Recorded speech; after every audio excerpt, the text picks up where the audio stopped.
আল্লাহ সুবহানাহু ওয়া তাআলা বলছেন ওয়াকুল, হে নবী আপনি বলে দিন, লিবাদি, আমার প্রিয় বান্দাদেরকে আপনি বলে দিন, যে ইয়াকুলুল্লাতী হিয়া আহসান, যে ভাষাটা সুন্দর, যে ভাষাটা উত্তম, যে ভাষাটা দামি, যে ভাষাটা কল্যাণকর, ইসলাম সাপোর্টের যে ভাষা, এরকম উত্তম সুন্দর ভাষায় তারা যেন কথা বলি।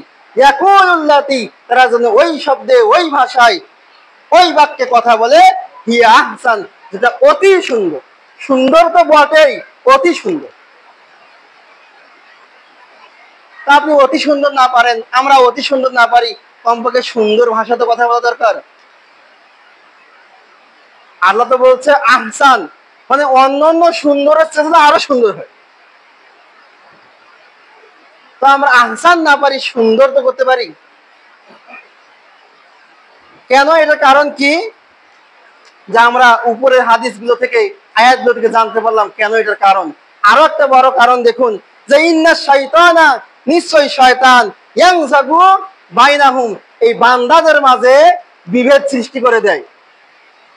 তার মানে যারা উত্তম ভাষায় কথা বলে না, কথায় কথায় চেতে উঠে, কথায় কথায় রাগ করে, কথায় কথায় কণ্ঠের আওয়াজকে উঁচু করে, কথায় কথায় চর থাপ্পড় দিতে চায়, কথায় কথায় যাই মন চায় তাই বলে, শয়তান এরকম ব্যক্তি, এরকম কথার মাধ্যমে যাকে বলে ওই ব্যক্তির সাথে বিভেদ, ঝগড়া, মারামারি, কাটাকাটি, সম্পর্ক নষ্ট করে দেয়।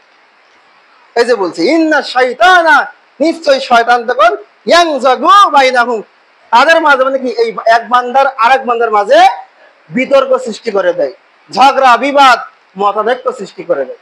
তখন যখন উত্তম কথা ছেড়ে দেয়, দিয়ে মন্দ কথা বলে। দেখেন তাই, এখনই আপনি ভাঙাগড়া বাজারে যান, একজন ব্যক্তি যাবে, তাকে আপনি অশ্লীল ভাষায় গালি যান, দেখেন সে আপনার পায়ের সামনে করে আপনাকে মারে কিনা মারে, এবং পরে দেখবেন আপনিও মারামারি শুরু করে দিলেন। উভয়ের মাঝে কি হলো? ঝগড়া, বিবাদ, দ্বন্দ্ব শুরু হয়ে গেল না? কিসের কারণে? অশ্লীল ভাষা বা রূঢ়, কর্কশ মেজাজি ভাষা ব্যবহার করার কারণে। আর শয়তান এটা চায়। ইন্না শাইতানা কানা লিল ইনসানি আদুওয়ান মুবিনা, আদুওয়ান মুবিনা, কেননা নিশ্চয়ই শয়তান মানুষের জন্য গোপন নয়, একদম খোলামেলা পরিষ্কার শত্রু।